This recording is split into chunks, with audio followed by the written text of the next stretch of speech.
آپ نے پڑھا جزم کا دوسرا نام سکون ہے، اس کا مطلب یہ ہے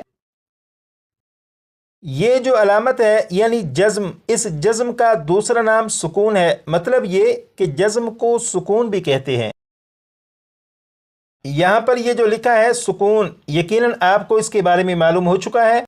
یہاں پر با کے اوپر یہ جو علامت ہے یہ جزم بھی ہے اور اسی کو سکون بھی کہتے ہیں۔ یہاں پر لکھا ہے اصلی یعنی سکون اصلی، تو سکون اصلی کسے کہتے ہیں؟ اب اس کی طرف چلتے ہیں۔ اب آپ یہاں پر دیکھیں یہ جو لفظ ہے اگر آپ اسے پڑھیں تو یہ اس طرح پڑھا جائے گا، بسم اللہ الرحمن الرحیم، عن۔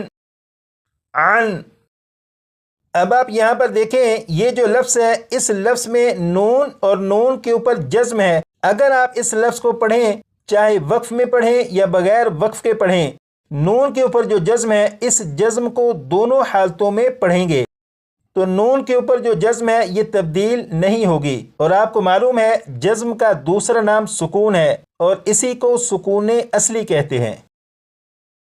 اسی طرح یہ جو لفظ ہے اس لفظ میں میم کے اوپر جزم ہے۔ اگر آپ اس لفظ کو وقف کر کے پڑھیں یا بغیر وقف کے پڑھیں، دونوں حالتوں میں میم کے اوپر جو جزم ہے اسے پڑھیں گے، یہ تبدیل نہیں ہوگی، اور آپ کو معلوم ہے جزم کا دوسرا نام سکون ہے تو اسی کو سکون اصلی کہتے ہیں۔ اسی طرح یہ جو لفظ ہے اس لفظ کو بھی اگر آپ وقف کر کے پڑھیں یا بغیر وقف کے پڑھیں، دونوں صورتوں میں میم کے اوپر جو جزم ہے اسے پڑھیں گے، اسے تبدیل نہیں کریں گے، اور میم کے اوپر جو جزم ہے اس کا دوسرا نام سکون ہے اور اسی کو سکون اصلی کہتے ہیں۔ اور جزم کے بارے میں آپ نے کلاس نمبر 4 میں پڑھا تھا کہ جزم قرآن پاک میں 40,000 سے زیادہ مرتبہ ہے۔ اس کا مطلب یہ ہوا کہ یہ جو جزم ہے یعنی یہ جو سکون اصلی ہے، یہ سکون اصلی قرآن پاک میں 40,000 سے زیادہ مرتبہ ہے۔ یہاں پر لکھا ہے سکون اصلی، تو یقیناً سکون اصلی کے بارے میں آپ کو معلوم ہو چکا ہے کہ با کے اوپر یہ جو جزم ہے یہ سکون اصلی ہے۔ یہاں پر دیکھیں با کے اوپر تشدید ہے، اب اس کے بارے میں پڑھیں گے۔ یہ والا سبق آپ کلاس نمبر 7 میں پڑھ چکے ہیں۔ یہاں پر لکھا ہے جس حرف پر تشدید ہو اسے مشدد کہتے ہیں۔ جیسے یہاں پر آپ دیکھیں یہ ہے فا کے اوپر تشدید موجود ہے، لہٰذا یہ فا مشدد ہے۔ یہاں پر لکھا ہے مشدد حرف 2 حرف ہوتے ہیں، پہلا ساکن دوسرا متحرک۔ اس کا مطلب یہ ہے یہاں پر یہ جو فا ہے فا کے اوپر تشدید ہے، جب فا کے اوپر تشدید ہے تو یہ فا مشدد ہوا، جب یہ فا مشدد ہوا تو یہ فا ایک نہیں بلکہ یہ فا 2 مرتبہ ہے، پہلی مرتبہ فا ساکن، دوسری مرتبہ فا متحرک ہے۔ یہاں پر یہ جو پہلا فا ہے یہ فا ساکن ہے اور اس فا کے اوپر یہ جو جزم ہے یہ سکون اصلی ہے۔ اس کا مطلب یہ ہوا جس حرف پر تشدید ہو وہ حرف، کیونکہ 2 حرف ہوتے ہیں، سکون اصلی والا اور دوسرا حرف متحرک ہوگا۔ یہاں پر جو لکھا ہے سکون اصلی، یقیناً آپ کو اس کے بارے میں معلوم ہو چکا کہ یہاں پر با کے اوپر یہ جو جزم ہے یہ سکون اصلی ہے۔ اسی طرح یہاں پر با کے اوپر جو تشدید ہے تو اس حرف میں بھی سکون اصلی موجود ہے۔ یہ جو قاعدہ آپ نے پڑھا تھا اب اس کے مطلب کو سمجھتے ہیں تاکہ معلوم ہو کہ اس میں بات ہو کیا رہی ہے۔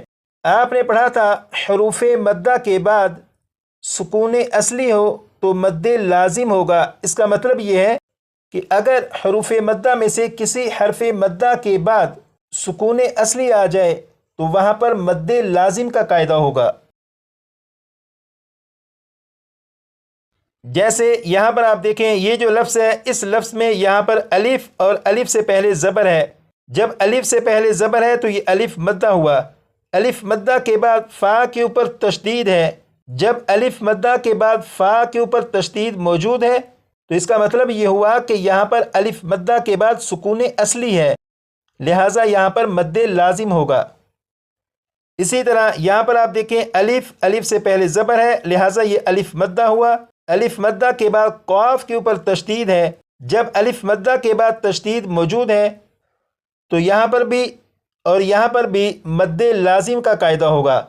اب آپ دیکھیں، آپ نے اس مد کے بارے میں پڑھا تھا کہ یہ مد مد متصل کی علامت ہے، لیکن یہاں پر یہ مد مد متصل کی علامت نہیں، بلکہ یہاں پر یہ مد مد لازم کی علامت ہے۔ یہاں پر بھی مد لازم کی علامت ہے۔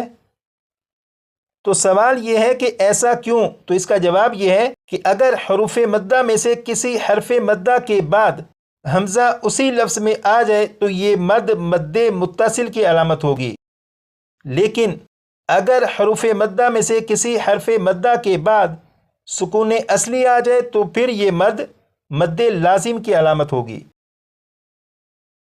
تو امید کرتا ہوں کہ آپ کو اس مد کے بارے میں معلوم ہو چکا ہوگا کہ یہ مد کب مد متصل کی اور کب مد لازم کی علامت بنتی ہے۔